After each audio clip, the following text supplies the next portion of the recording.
Every time the glasses and the scarf comes on, the spiritual priestess comes out. Yes, yes, yes. No, but for real, I am a priestess and certified priestess. Okay, pastor.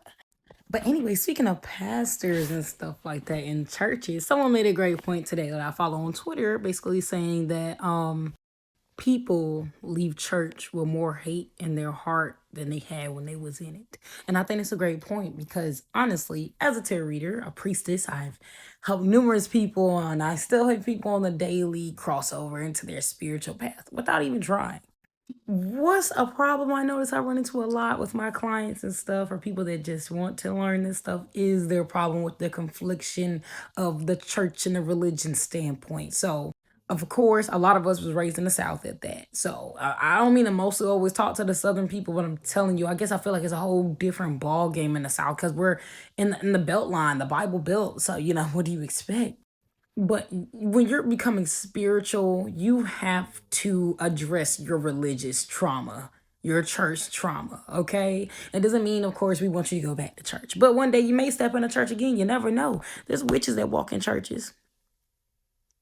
You have to address where that trauma comes from. Does the trauma come from the actual book? Does the trauma come from the religion? Does the trauma come from the church or the people that's in the church? We got to get real specific with what we don't like and what traumatizes us from that. Now, I'm still speaking. I had used to go to some church growing up, but I did not really go to church growing up. So it's a little different for me. But still being in the South, around Christian folks all day, and most of us are born and raised Christian or to follow the way that the, typical rules abide by.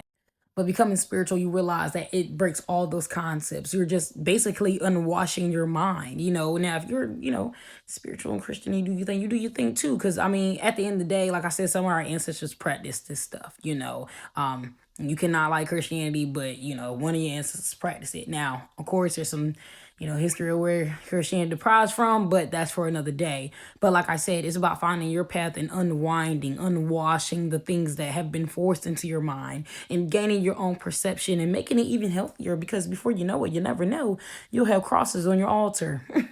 And think I'm joking because life turns out real funny, okay? Meanwhile, I got ankas and crosses, okay? But my main one is my anka, but my ancestors practice with, the cross. So, it shouldn't bother you. So at the end of the day, if Christianity or religion, period, especially Christianity, is bothering you about the concepts and the hate that you left with it, it's time to heal yourself and work on that so you can be prepared to deal with folks that's in that religion that do come at you, okay? Oh, and let me just say too, just because you might notice some concepts and stuff and weird things, that doesn't dispute some of the weird things we know about religion as well. So